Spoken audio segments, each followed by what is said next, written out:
Little Bulgarians doing a jig. Really feel that rakia working. That was a terrible joke. Don't want to break that. Oh shit. Similar. Fucking hell. But ayran is Turkish. Oh Jesus. Damn it. Damn it. Greetings from wintertime Bulgaria. This is actually my very first time in country. And while I was sort of vaguely familiar with Bulgarian food, just sort of through my experience with other Balkan countries, I'd never been here and I didn't really do a deep dive into the country because I foolishly thought I knew more or less what Bulgarian food was all about. I sort of wrote it off, I underestimated it, and I have to say about Bulgarian food, Bulgarian people, and the country itself, I was wrong. This place is really, really, really interesting, and I'm really excited to share some of the flavors with you guys today. And there's no better place to start, both in storytelling and in setting the mood, with rakia. So this is Bulgarian brandy. So this is the most common spirit all across the Balkans, but specifically here as well. And it's not like Turkish rakia. This is typically from grapes or plums, but they have any other flavor as well. And it's kind of similar to Georgian cha-cha. Just don't do it. Okay. Not really a huge fan of the stuff, but I've not had this brand. I've had some homemade stuff in other restaurants and things, but I've heard good things. So we're going to get into this the right way with Bulgarian rakia. Ooh, okay. So an interesting smell. Yep, smells just like Georgian cha-cha. It's a little bit darker, so I feel like they might age this in a barrel or something, because Georgian cha-cha is always clear. This is the one that they said was of a higher quality, but we're going to try a second one as well. So this is Lodzova rakia, and this is Psherska. Don't want to break that. So, na zdravie, I believe that's how they say it in Bulgarian. I'm sure I'm saying it's wrong, but cheers. Cheers to Bulgaria.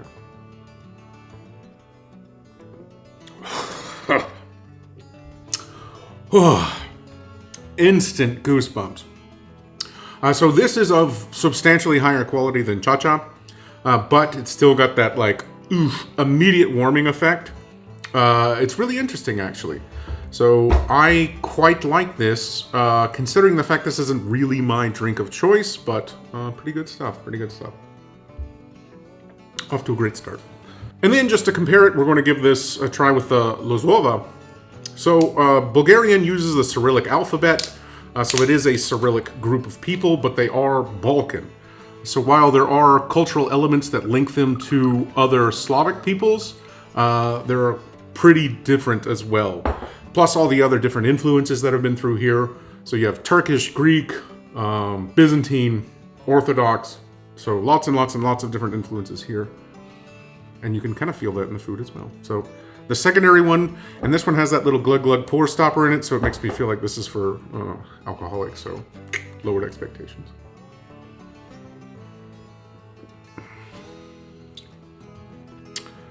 That's actually pretty good.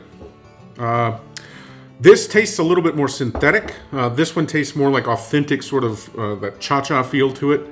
This one feels a little bit more chemical, maybe. Like they added something to a vodka, but it is surprisingly smooth. So they're both pretty good, but both for different reasons. Okay, moving forward, we're going to start with our edible collection. We have Salata Snežanka. So this is a cucumber and dill salad. It's very reminiscent of tzatziki. They have soups that are similar to this as well. So there's a lot of like yogurt and cucumber and dill type flavors in their more refreshing things. So that is present here. Fun fact, I've actually been eating on this while I've been staying here. So you have sort of a really viscous type salad. It's not quite a sauce, it's not quite a soup, it's something in between, but it's really, really good. On its own, with meat, proteins, carbs, this is good with anything. Rich, crisp, filling. Got that acidity from the yogurt. Super good stuff. So another good intro to a meal is pickled things. I love this to start meals with. And I actually ordered this from a restaurant, and I wouldn't have thought to include this in the video, but it was just so good. It was homemade. I wanted to see if something in a can could be equally as amazing. So here we have, it's Tsarska Turshia. Tsarska Turshia. So this is a combination of peppers, cucumbers, carrots, and cauliflower, all pickled. And the pickling was a little bit sweeter than you typically have pickles. It's got a really interesting brine to it, and everything is still really crisp. So it's already got this interesting herbal bouquet to it. I don't know what they pickle this stuff with. I couldn't find a English language Bulgarian cookbook while I was here. I try and find one in every country I visit, but I couldn't find one. But this smells amazing. It's got a really cool herbal bouquet to it, sort of like onions and herbs, and then it should have a sweetness to it. So let's give it a try. This has almost no fermentation to it. It's very pickled, still very crisp. So these are probably done in a very short period of time, but they're fantastic. And the pepper is ever present in so many Bulgarian dishes. In fact, in Eastern Slavic languages, the word for bell pepper is Bulgarski perec, so Bulgarian pepper. So it's so intertwined with the Bulgarian national identity that it's just everywhere. Super good stuff. I need to learn how to make this myself. Love it. Goes great with the booze too. So these are pikanie luty. Luty in Ukrainian means like angry, so it's like pickled angry. I'm sure in Bulgarian it means something else, but these are pickled peppers that have been grilled. So I had these at a restaurant, and they were super good, but I think these might be a little bit more synthetic. And I don't know if this is chemical or if they actually really grilled this over a flame. You can see that it's sort of darkened a bit. But this was... Oh, the skin is peeling off, so it probably was actually roasted. This was crazy hot when I had this in a restaurant. Crazy hot. So we're going to see if this still sort of blows my head off. And I'm going to take too much. Very hot, but way more restrained than the one that I had at the restaurant. Really spicy, really great, but not overwhelming. Going to follow up the heat with a little bit of neat. Just a little bit more rakia.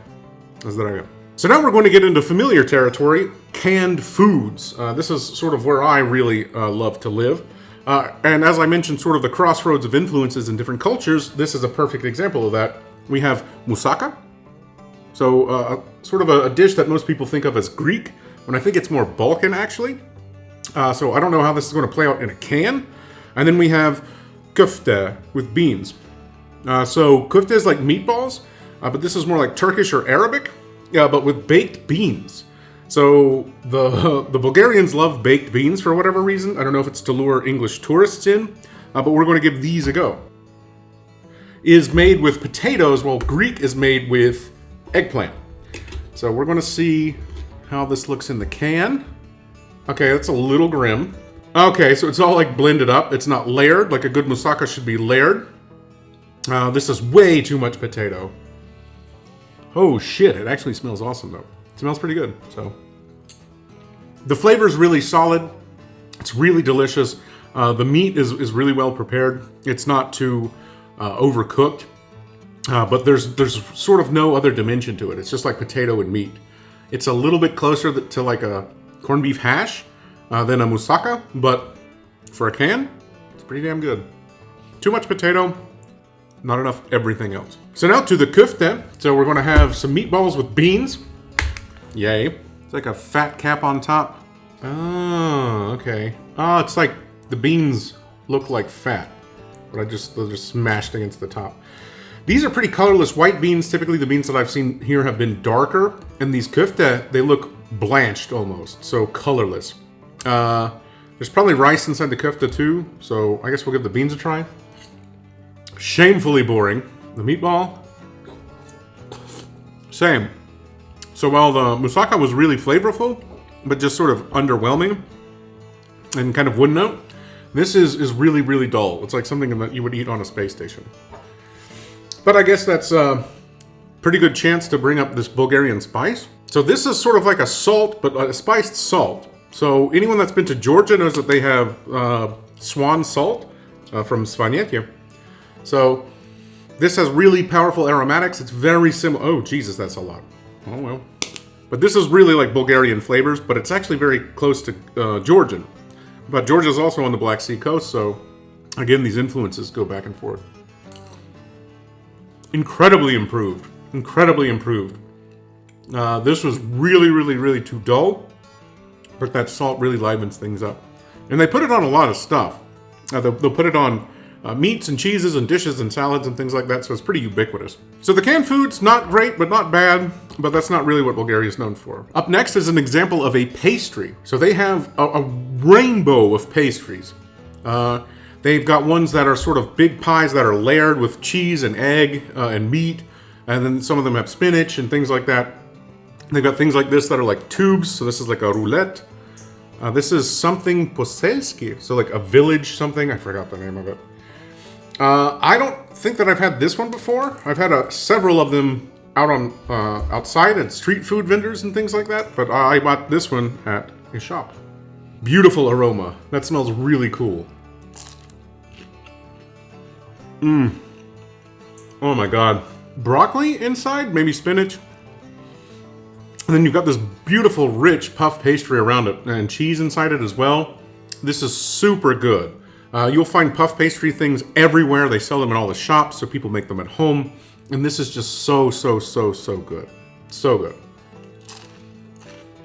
So, if you find yourself in Bulgaria, really take a gamble on any type of pastry, and it's going to pay off. The point of this video is I would like to sort of share the basic general intro flavors of Bulgaria. Not really specific dishes, but more the flavors. So that's why we talked about the salt, we talked about some of the pickles, we talked about the drinks, just so that you can sort of assemble different things and understand the broad flavors that they use in terms of sour and sweet, meat and heat and things like that. If you guys are curious about things like this in the future, I would love to make specific Bulgarian dishes. So here we have 2 meats and a cheese, and this is lukanka. So this is a sausage that is made with ground meat that is stuffed into a casing and then aged. I was told to get one that's a little bit on the softer side, so hopefully that's what I've done. This is cashcavaleno, and the way that I've heard it described is that you have basically sort of 2 schools of cheese here. You have like feta and soft cheeses, and then you have like cashcavalena, bless me, basically a harder cheese. So these can come really simplified, really basic, sort of like a standard cheap mozzarella, all the way up to sort of more artisanal things. So this is more a roulette, so a rolled, layered cheese, sort of spices intertwined into it. So it's got the Bulgarian flavors, it's got that really firm texture. I'm sure that you would find something better at sort of an artisanal cheesemaker, but this is just a general one. Oh shit. And then you have sujuk. So this is another meat that is very similar. But while this one is 100% Bulgarian, apparently, this is more general Balkan. So the flavors are supposed to be quite similar, but this is sujuk, so it's more universal, and it's almost always in a U shape, but it's typically a little fatter if it's outside of Bulgaria. All of this is made in Bulgaria. Everything is made in Bulgaria, so it's still Bulgarian, but we're going to try and sample the difference between the two. But first we'll start with this cheese, because it's just calling my name. So when you smell this, you really smell some of those building blocks of Bulgarian cuisine. They put a lot of cumin in stuff, they put a lot of spice and pepper. I smell oregano, but that's not typically one that I associate with Bulgarian cuisine. This smells incredible. Paprika that's on top of almost everything. So we'll give this cheese a go. I think the cheese without the spice would be a little bit dull. I think that I would love more the sheep version of this. I couldn't find sheep, this is cow, so they have sheep. So they have sheep, cow, and goat. But this is, the cow one is more common and a little bit cheaper, so this is what I was able to get. But I would really love the chance to try some sort of artisanal sheep and goat cashcavaleno, because this is really good, but it's still pretty reminiscent of sort of just a mozzarella. It's the spices that really save it. So gorgeous, gorgeous. All right, so we'll get into the meats. Similar. I think these will be quite similar. It's one thing about being in an Airbnb. I miss my knives at home so much. I hope they're doing okay without me. Quite marbled, looking good. No big blocks of fat or any sort of indiscrepancies. This one feels softer. So the sujuk feels softer. So since they're so similar, we're going to give them sort of a back-to-back tasting. Woo! Circumcise my sausage. So here we have the sujuk. And then the lukanka. So they're quite similar. I would say that the sujuk has like more spices and things inside of it. They're both at about the same price point. Yeah, the sujuk has spices that I see through the skin. This one seems more like a sausage. Sort of like a cool fenugreek smell. Maybe some cumin, bit of spice and pepper. Whoa.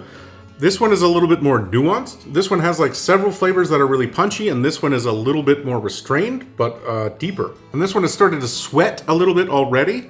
So I'm excited to try the sujuk. It's got like flavor of a really tough meatball. I actually super love this. I thought it would have been a little bit more like a general cured meat, or maybe closer to a salami. But this is a little bit more restrained, and it's got way more flavors in it. So the flavors of the added spices are sort of competing with the meat instead of amplifying it. So that might be bad for some people, but it's really good. It's really good. And then the lukanka. So I feel like this is the Clarkson mean. Like, this is nice, but I like this. I like this. Well, this one has a lot of spices going on. Like maybe it would be integrated into other dishes very well. This one really lets the meat do the talking a bit more. So you get like a lot of those fats, a lot of the meat inside it as well. It's perfectly aged. They said that you want it to get like a little bit of bend. So that's sort of, these are both at sort of that excellent point. Maybe this one a little bit more. But these are both gorgeous. So when we're talking about the Bulgarian basics, sort of like the building blocks of Bulgarian cuisine, like these are some of the flavors that are sort of closer to the bottom of the pyramid. The bottom would be the bell pepper, the potato, and the tomato. So those are sort of like in everything. And then above that, you got grains and things like that. And then you would have these. So lots of meats, lots of spices, lots of flavors. And then typically they combine them in just sort of a series of different ways. So anyone that knows anything about Italian food or Mexican food, it's kind of the same way. So you've got like a grain, and then a cheese, and then some tomato element, and then some pepper element, and then a bean. So then you mix it all up, and that's sort of Mexican food. That's all of the Mexican dishes. So Bulgarian food is kind of similar. So I want you guys to understand the basics. Beautiful. This is all awesome stuff. So now we're getting to something that is an actual, factual, complete mystery to me. This is boza, and I guess this brand is Bomax. So boza, I don't know what this is, and I intentionally didn't read about it because I don't want to know. I thought it was a dairy drink because it's sort of classified close to Iran, but Iran is Turkish. Oh, Jesus. But Iran is Turkish, so I didn't want to review something that wasn't sort of like very core to Bulgaria, which I guess this is because I've never seen anything like this. So we're going to give this a go. Again, you. Okay, oh my God, that is so thick. Oh, damn. Damn, boy. Thick. Oh. It's got like a grain in it. It's got like an earthy, grainy element to it, and then the dairy. So like a fermented dairy product, a sour dairy. This, oh my God.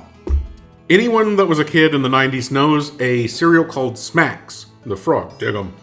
So this tastes like you took milk, like a little bit sour milk, and then you put Smacks in it, and then you just blended it in a blender.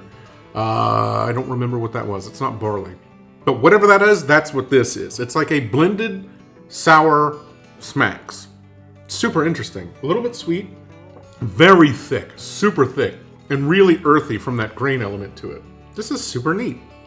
This is really cool. I thought that this would be kind of polarizing. So, continuing our tour through the building blocks of basic Bulgarian cuisine, we have Maligano. So this is one that I haven't tried. I don't think I've even seen it in a restaurant either. I'm not sure how Bulgarian this is, but I was told that it is. And this is sort of a paste. Oh, it's pepper. I don't know why I thought that this was going to be a little bit on the sweet side, but this is like Bulgarian salsa verde, something like that. It's got like a creamy element to it, a little bit of sweetness to it, very green bell pepper, but it tastes like it was roasted, so there's like some smoked element to it. Spices, a little sweetness, maybe carrots or something in here. This is just gorgeous, gorgeous. A really incredible flavor to it. This isn't what I was expecting at all. I thought it would be a little sweet. more sweet. It's a little sweet, but this is very pepper-centric. So this is awesome. Pečena zelena čuška. Čuška might be pepper. Patlajan. Pečen patlajan. So that's eggplant. So there's eggplant in here, which is great because I hate eggplant, and this tastes really good. Masla. Sunflower seed oil. See, it's crazy how much I can understand without knowing any Bulgarian just because I speak 2 other Slavic languages. So I made some toast because I heard that these are great spreads on bread. A lot of people eat this in the next one we're going to talk about with roasts and meat. I grated some of our cheese. We're going to add that here as well. And then we're going to try this with some of the meat as well, just for that sort of like trifecta effect. It's really incredible. Really. It's gorgeous. I thought this might have had quince or something in it, or some sort of sweeter element to it. Maybe something a bit more fatty. But this is gorgeous. So Maligano, excellent. Excellent, excellent, excellent. And I hate eggplant. But this is really beautiful. So next we have the even more popular Lutenitsa. Cute little Bulgarians doing a jig. Really feel that rakia working. That was a terrible joke. Oh, this is another thing that I intentionally avoided, despite the fact that it's pretty ubiquitous. It's like a really powerful marinara sauce. So some people will eat this, oh, it's way paste-like, way paste-like. I thought it would be a little thinner than this, but this is thick. Not even pureed. There's still like whole elements and things like that in here. This stuff is everywhere. It seems like Bulgarian ketchup or something. Carrots, peppers, tomatoes, and some spices. So this should be sort of like the core building block for a lot of flavors in Bulgarian food because it is everywhere. And that bouquet is gorgeous. It's like a lovely Italian marinara. Super thick. My only issue is that it's way too sweet. The sweetness needs to be pulled back. I feel like they maybe added some sugar to it, just because like the tomato and the carrots and peppers have sort of a natural sweetness. But maybe they sort of make this to sort of appeal to children or things like that. And I feel like the sweetness is overriding a lot of the really beautiful natural flavors of sort of the elements in here. Plus the cheese and then a meat on top of toast. How beautiful is that? Looks like a gorgeous, like an adult Lunchable, right? The cheese and the meat help to balance out a lot of the sweetness in here. The flavors just all go together so incredibly. I would say that this needs more garlic and onion, but otherwise, beautiful flavors, really gorgeous. Just a little too sweet. One of the core building blocks of sort of Bulgarian foods. Like a lot of the stews and things like that have this sort of flavor. Now this and then the yogurts with the cucumber. Very central. Damn it. All right, so we are going to walk through some of Bulgaria's more popular beers. And Bulgaria is not really known for beer. And I've chosen the more sort of like classic beers. But Bulgaria does have an upcoming craft brew scene. So they've got some really neat beers. There's one called like Sofia Electric Brewing. And then there's like Brewing Bastards or something like that. They've got some really neat beers. So I don't want to undersell that. I think these might be a little bit boring though. So not an IPA, but a hoppy lager. Beautiful head. That really impresses me. I love when beer has a beautiful head. Call me.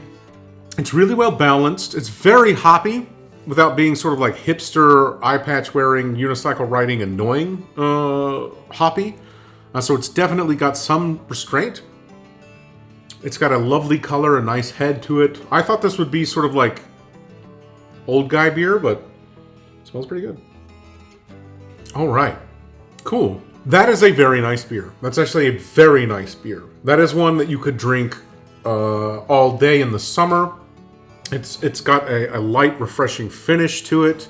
It tastes like it's really low ABV. I'm curious how much this is. 4.4. So yeah, it's low. It's on the low side.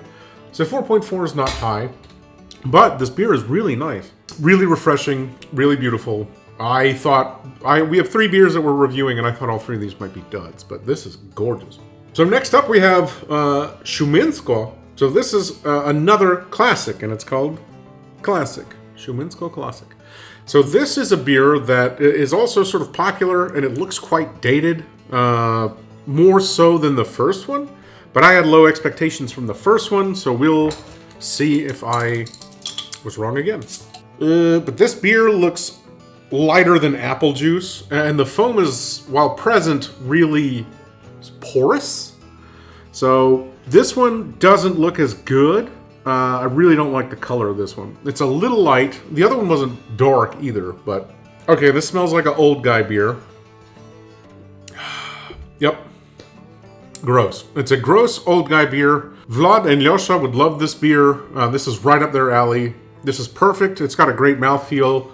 There's no obvious faults to it, but it is just very sort of like dull. Not my style. Lots of people love it, but I am not one of those people. Damn it. So before we get to our final beer, it's time to talk about a snack. I asked around about like a beer snack, and there was nothing sort of like distinctly Bulgarian other than some of the meats and cheeses and stuff.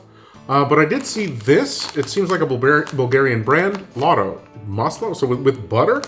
But I saw one that was like pizza or whatever, but this just looked like the cheapest, stupidest version of it with like it was a Tony the Tiger meets Calvin and Hobbes. I wanted to intentionally get the worst one I could. That's a weird smell. And they look like deep fried packing peanuts or something. Alright, I don't even know what this is. It tastes like a puffed Cheeto. I don't like puffed Cheetos, but like that structure, look how weird that is. It looks like something you'd only see under a microscope. Taste-wise, it's not bad. Tastes like something, you know, from 30 years ago. Better than I thought it would be. And so now we have our last beer, Zagorka. And this is the retro version, because this looked like a Soviet beer bottle. So I thought, why not take the opportunity to get a sort of Soviet-seeming beer from a country that was deeply influenced but not part of the Soviet Union. Influenced by, not part of. Way more hop smell to it, sort of like the first one, so that's good. And this is a unpasteurized beer. So this is, as they would say, a live beer. Really thick foam, a lot of head. It's got a hoppy smell to it. It smells almost identical to the first one, which is good because I really enjoyed that first one. Have another bite of my adult Lunchables. Such cheap elements combined so beautifully. This foam is a little bit more porous, but the smell is better. So I think that this will be a bit more delightful. Wow. So this has a much more bitter flavor than that first one did, but it's still very good. For being a retro beer, I feel like they sort of took this back to the drawing board and maybe tweaked it a little bit because a beer from like the 70s would not taste this good. But this is quite nice. I think I like the first one more, but this, the sort of Soviet-style retro, and then if you see this label, like that name is sort of everywhere, it's more famous, but I think this might be a limited release or something. This one I think is the best of the three that I've chosen. And overall, I've had some stouts and porters and some IPAs and things like that, sour beers. From Bulgaria that have really impressed me. I still think Ukrainian craft beer is way better, but for a country that's sort of not really beer known, I'm really impressed. Good job, Bulgaria. Guys, we are in the final home stretch. So we have 3 little sweets that we're going to give a go. So we'll start with Stevitsa. Bez добавно захари. So this is like without additional sugar, but it sounds weird. It sounds like I have brain damage. Bez добавления захари. But I understand what it means. It's sort of like when a really smart dog is listening to people talk. They're like, I get it, but I don't. Really cool smell. Very milk chocolatey. And then it's got like a wafer. So it's like a Bulgarian Nutty Buddy. Ha! It's very cocoa. Very cocoa. You taste a lot of that sort of like cocoa chocolate element. It feels like they don't add a lot of nonsense to it. You know, palm oils and sugars and things. This is great. So then we have Spoko. We have Spoko. So this looks exactly the same as the other ones, but I'm seeing pictures of peanuts. Which I love peanuts. Ah, okay. It's a neat texture, so it's a darker chocolate with the peanut butter sort of element on top, and then I guess wafers inside, so. That's money. As a little kid, Nutty Buddies were like my favorite, and that's better because it just feels more balanced. It's not overly sweet, but it is sweet.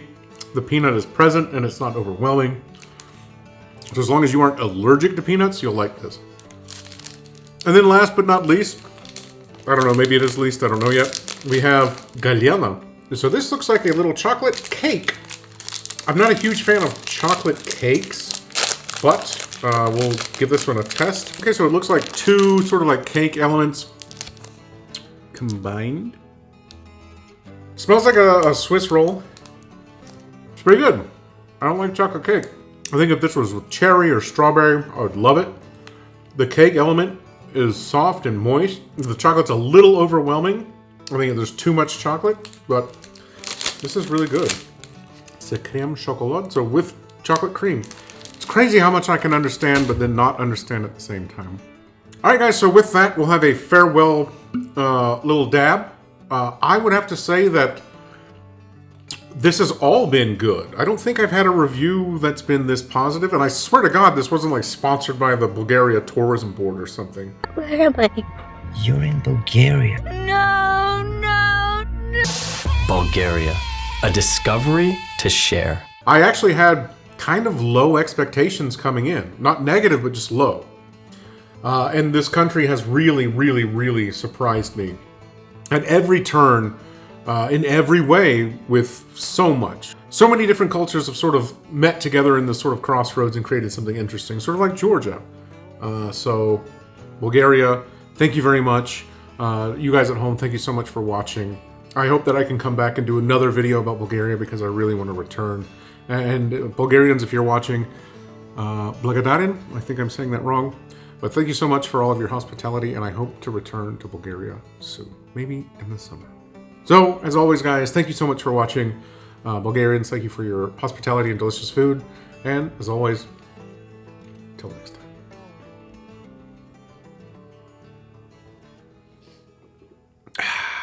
Woo! Don't cut your finger off.